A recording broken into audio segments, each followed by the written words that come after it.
most of you would have heard of me, and but may not heard of me but not know me personally.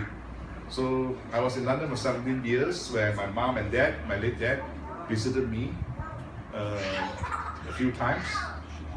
And when I came after my father's death, I came back to Malaysia and intended to work in Malaysia and to be close to my mother, but that was not to be, because within 2 years, less than 2 years of working in Malaysia, I was posted to China for 7 years in China. So I remember after 7 years, I decided to come back to Malaysia, and I was in Malaysia for half a year, and then I got a new job and was posted to Vietnam for 16 years. So all my life. So a lot of you, apart from the immediate neighbors who have known me, including Chun Kiet and Suki Mazik, and some of my classmates from Moa. So thank you for coming.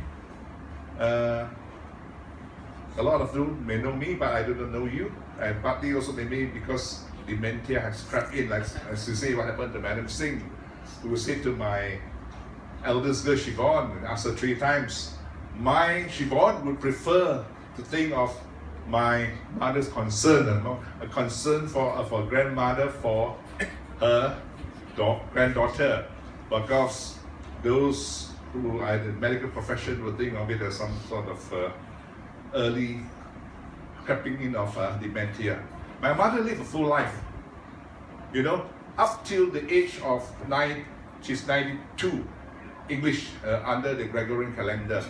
But under the lunar calendar, she will be 93, because I don't know whether it's a Christian custom or a Chinese custom, when you move on, you add another 3 years, is it? I don't know, in the newspaper, in the Chinese paper, I don't see her another 3 years added to her age. I don't know whether it's a Chinese custom or Buddhist custom or whatever. And she wanted to drive to church. I mean, up to about 10 years ago, she was still driving to church, and my brother Ming bought a car for her in 2004. And you know, in 2004, most cars are automatic. Huh? My mother is of the old school of thought. She only knows how to drive manual. So Sek Ming kindly bought her a manual Proton Raja in 2004. And she drove to church until I think about 5 years ago, where she realized that age was really creeping up to her, and she couldn't drive to church any longer. And it was about 5 years ago. She was about 87. Okay, and Johnson had to drive her to church every Sunday or Saturday, I'm not too sure. Sunday, okay? But she still wanted to keep up her mental faculties. So she wouldn't dare to drive to Living Water Church, was it? Living Water Church? The Chinese session there. But she drove the Proton Raja to keep up her practice. She drove around Taman Tasik. So those who are residents of Taman Tasik would probably have seen her driving the Proton Raja, the manual one rather than the automatic one, around Taman Tasik until about 3 or 4 years ago. And that's when she decided enough is enough. And then I decided to drive the Proton Raja all the way to Kuala Lumpur for my own use. Okay, my mother lived a full life, and I think the Johnson forgot to mention that my mother was a Chinese school teacher, while my late father was bilingual. In those days, in the 20s and 30s, when you go to school, my father went to Anglo-Chinese school in Sitiao 1. It was 2 sessions. We studied English and Chinese at the same time. So my father was, I think Penang Free School was the same as well. So people from Penang, or Chungling Penang. So these people from Chungling, like Kun Yu Kim, the guy who wrote a lot of money. So my father is bilingual, fluent in both English and Chinese, and of course Malay as well. So my mother used to travel with my father, and she couldn't be bothered to learn English. Yeah? But when everywhere they went holiday all over the world, Russia, China, Turkey, she depends on rely on my father, my late father, to speak in English. But when my father passed away 26 years ago, she realized that she had to learn English, and she did learn a smattering of English in Hokkien, penjak lah, can go by lah, bluff a bit here and there. So when she travels, at least she can ask you how much, 1, 2, 3, you know. At least she goes to Vietnam. I mean, recently 3 weeks ago, she can speak in English to my staff, and that's what she have the what you call the joie de vivre, the joy of life, the joy of carrying on, even though my father passed away 26 years ago. And of course, she learned to swim, as Johnson said. And Johnson learned to swim at the same time as my mother. so they both of them, my mom was about 66 years old then. So Johnson was about 40 years old then. So that is the Nga for you. We are willing to leave.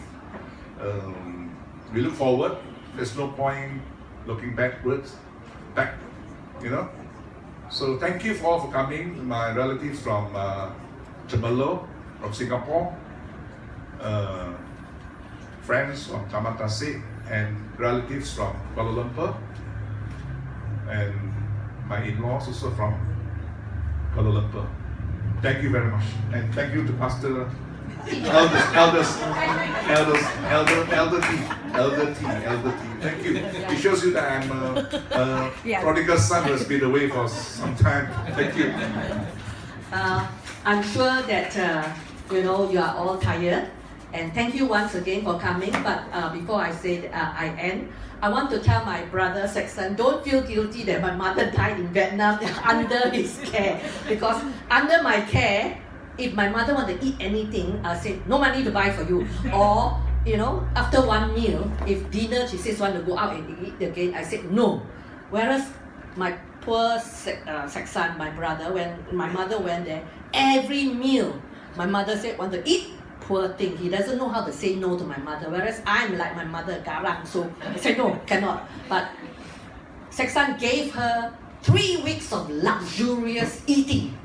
Every photo that you see in the album, she's eating something. A friend of mine came to visit me from Malacca, She says, your mother is amazing. I've never seen people eat crab for breakfast, but my mother was there eating crab. So you see, if she was under my care and she goes off, I would feel guilty also. But I would like to tell my brother that it's not his fault. My mother chose to travel, and we have to fly her back. We have so much difficulty flying her back, but she did it in 3 days. She went off on what day? Wednesday. Tuesday, and by Friday she was here. So that's my mom for you. I want to invite you all to eat something, because this Nghe family eat to live and live together. No, but like Chung Kiat said, beyond mere eating, there is eternity, and that is something that I'm very happy God paved the way. Everything was so smooth, every step of the way. And I was in US, next minute I'm in Vietnam. I'm not sure where I am now, but I'm still sustained by God's strength. Thank you very much all for coming.